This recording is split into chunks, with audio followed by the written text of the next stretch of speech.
எல்லாருக்கும் வணக்கம். Welcome to ருசியோ ருசி. இன்றைக்கி நம்ம ருசியோ ருசி சேனலில் பார்க்க போகிறது, நினைத்ததற்கும் மேலான பலன்கள் கிடைக்கணும் அப்படின்னு சொல்லும் பொழுது நம்ம வீடுகளில் வைத்திருக்கக்கூடிய செம்பருத்தி செடியில் இருக்கக்கூடிய இலைகளை வைத்து எந்த மாதிரியான குறித்த பரிகாரத்தை மேற்கொள்ளலாம், இதனால் கிடைக்கக்கூடிய அபாரமான பலன்கள் என்னங்கிறதுக்குண்டான அனைத்து விதமான தகவல்களை பற்றி தான் நம்ம இன்றைக்கி இந்த பதிவின் மூலிமா தெரிஞ்சுக்க போகிறோம். வீடியோவை எங்கேயுமே ஸ்கிப் பண்ணாமல் பாருங்கள். அப்போ தான் எந்த ஒரு சின்ன தகவலையுமே நீங்கள் மிஸ் பண்ணாமல் தெரிஞ்சுக்க முடியும். இப்போ நம்ம ஸ்டார்ட் பண்ணிடலாம். பொதுவாக விக்னங்களை தீர்க்கக்கூடிய விநாயக பெருமானை நம்ம பல வேண்டுதல்களுக்காக வழிபடுவது அப்படிங்கிறத செய்திருப்போம். நினைத்த காரியம் நினைத்தபடியே நடந்தேறணும் அப்படின்னு சொல்லும் பொழுது அதுக்கு துணை புரியக்கூடிய ஒரு உன்னதமான கடவுள் அப்படின்னு சொல்லி பார்த்தா அது நம்ம விநாயக பெருமான் தான். விநாயக பெருமானை வழிபடுவதன் மூலயமா காரியத்தில் எந்த விதமான தடைகளும் இல்லாமல் நல்லபடியாக அந்த காரியம் நிறைவேறுவதற்குண்டான அருள் பிறக்கும் அப்படின்னு சொல்லி நம்பப்படுது. அதனாலே தான் எந்த ஒரு பூஜையாக இருந்தாலும் சரி, இல்லை எந்த ஒரு வேலை நம்ம செய்ய தொடங்குவதற்கு முன்பாகவும் விநாயக பெருமானை வணங்கிட்டு செய்தோம் அப்படின்னு சொன்னாலே கட்டாயமாக அந்த காரியத்தில் இருக்கக்கூடிய சிக்கல்கள் தீரும், அந்த காரியம் கைகூடுவதற்குண்டான அருளும் கிடைக்கும்.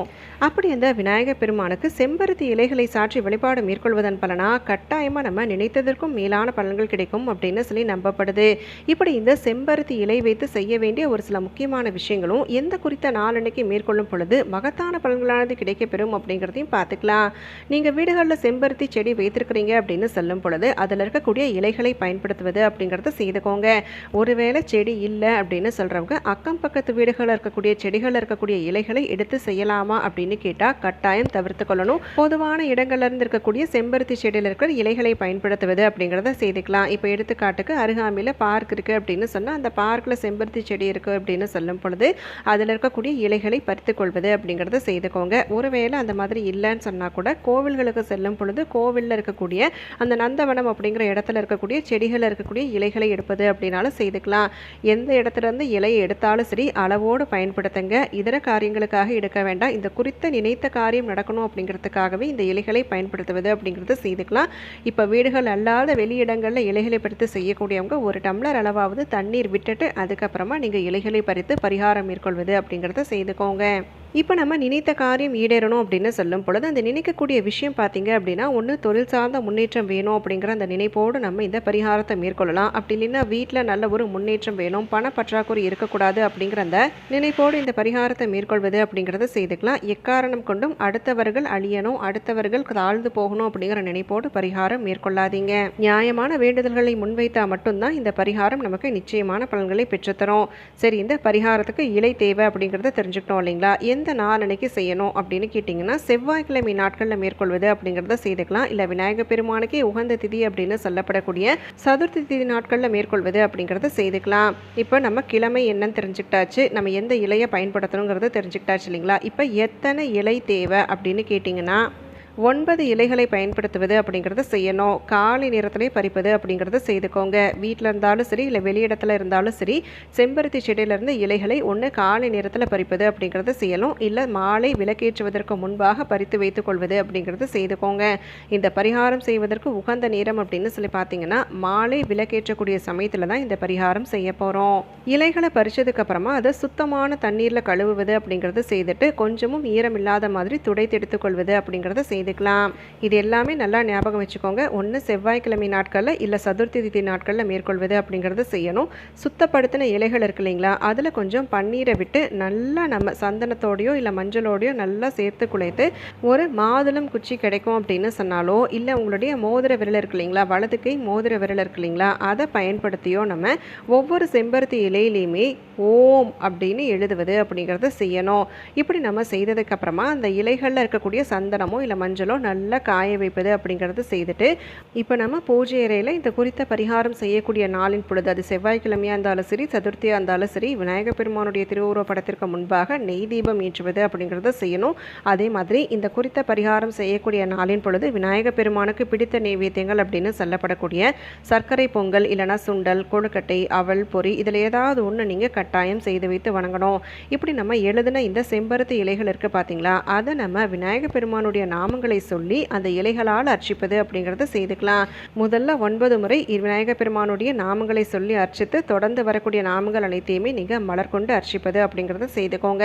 இப்படி நம்ம அர்ச்சனை செய்து முடிச்சதுக்கு அப்புறமா நம்ம எந்த ஒரு வேண்டுதல் நடக்கணும் அப்படிங்கிறதுக்காக நம்ம இவ்வளோ அரும்பாடுபட்டு செம்பருத்தி இலை கொண்டு நம்ம விநாயகப் பெருமான் அர்ச்சித்தோமோ அந்த இலைகளை நீங்கள் வீட்டினுடைய வாசலில் மாவிலை தோரணம் எப்படி கட்டுவீங்களோ அதே போல் செம்பருத்தி இலைகளை அந்த அர்ச்சித்த செம்பருத்தி இலைகளை நீங்கள் தொடுத்து நீங்கள் மாவிலை தோரணம் கட்டுவது போல் கட்டி வைப்பது அப்படிங்கிறத செய்யணும். இப்படி இந்த அதிசக்தி வாய்ந்த பரிகாரத்தை விநாயகப் பெருமானுக்கு உகந்த இலைகளில் ஒன்றாக சொல்லப்படக்கூடிய செம்பருத்தி இலை கொண்டு விநாயகப் பெருமானுக்கு உகந்த திதி இல்லைனா அவருக்கு உகந்த கிழமையாக சொல்லப்படக்கூடிய செவ்வாய்க்கிழமை நாளின் பொழுது இந்த ஒரு பரிகாரத்தை செய்து நம்ம வீட்டு வாசலில் நம்மளுடைய ஆசைகளை மனதில் நினைத்து கட்டி வைத்தோம் அப்படின்னு சொன்னாலே கட்டாயம் விநாயகப் பெருமான் வீடு தேடி வருவார். நம்மளுடைய ஆசைகள் அனைத்தையுமே நிறைவேறுவதற்குண்டான அருளையும் வழங்குவார். இந்த பரிகாரத்தை நீங்கள் ஒரு முறை செய்துட்டு விட்டுடலாமா அப்படின்னு கேட்டால் கட்டாயம் கூடாது. 9 முறை கட்டாயம் மேற்கொள்ளணும்.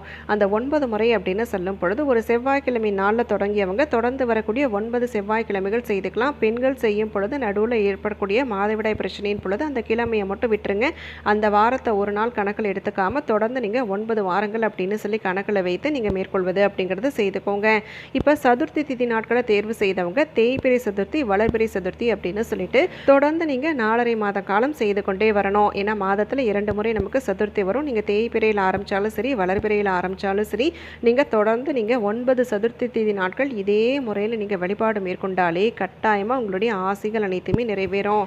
இந்த வழிபாடு பரிகாரம் இது அனைத்துமே செய்யக்கூடிய கிழமையாக இருந்தாலும் சரி திதியாக இருந்தாலும் சரி கட்டாயமாக நீங்கள் வீடுகளில் வைத்திருக்கக்கூடிய விநாயகப் பெருமானுடைய திருவுருவ படத்திற்கு எருக்கம்பூ மாலை கட்டி அணிவிப்பது அப்படிங்கிறது செய்யணும்.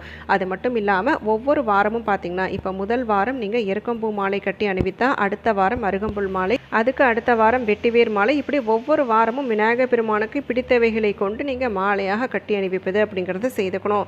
சரி, வாசலில் நம்ம கட்டி வைத்த செம்பருத்தியிலேயே எப்போ மாற்றணும் அப்படின்னு கேட்டிங்கன்னா இப்போ செவ்வாய்க்கிழமை நாட்களில் செய்யக்கூடியவங்க வெள்ளிக்கிழமை நாளின் பொழுது கட்டாயம் நீங்கள் மாவிலை தோரணம் புதுசாக கட்டக்கூடிய சமயத்தில் இந்த செம்பருத்தி இலை தோரண மாலையை வந்து நீங்கள் ஓடுகின்ற நேர்லையோ இல்லை கால்படாத இடத்துலையோ போடுவது அப்படிங்கிறது செய்துக்கோங்க. அதே போல் சதுர்த்தி திதி நாட்களில் செய்யக்கூடியவங்க தொடர்ந்து வரக்கூடிய பௌர்ணமி வரைக்குமோ இல்லை தொடர்ந்து வரக்கூடிய அமாவாசை நாள் வரைக்குமே வைத்திருந்து நீங்கள் ஒன்று மாவிலை தோரணம் கட்டுறது அப்படின்னாலும் கட்டிக்கலாம். இல்லை கோவில்களுக்கு போயிட்டு வந்ததுக்கப்புறமா தரக்கூடிய பூமாலை இருக்குது அப்படின்னு சொன்னால் அதை நீங்கள் மாட்டி வைப்பது அப்படின்னாலும் செய்துக்கலாம். மொத்தத்தில் இந்த செம்பருத்தி இலை மாலை, அதாவது நம்ம கைகளால் தொடுத்த இந்த செம்பருத்தி இலை மாலை வீட்டு வாசலில் குறைந்தபட்சம் 3 நாட்களாவது இடம்பெறணும். இதை நீங்கள் உறுதிப்படுத்திக்கோங்க. இப்போ நம்ம இந்த பதிவின் மூலயமா நம்ம நினைத்ததற்கும் மேலான பலன்கள் கிடைக்கணும், நம்ம எண்ணிய எண்ணங்கள் அனைத்துமே ஈடேறணும் அப்படின்னு சொல்லும் பொழுது விநாயகப் பெருமானை மனதில் நினைத்து செம்பருத்தி இலை கொண்டு எந்த ஒரு குறித்த பரிகாரத்தை எளிமையான முறையில் மேற்கொள்ளலாம். இதனால் கிடைக்கக்கூடிய அபாரமான பலன்கள் என்னங்கிறதுக்குண்டான அனைத்து விதமான தகவல்கள் எல்லாமே தெரிஞ்சுக்கிட்டோம்.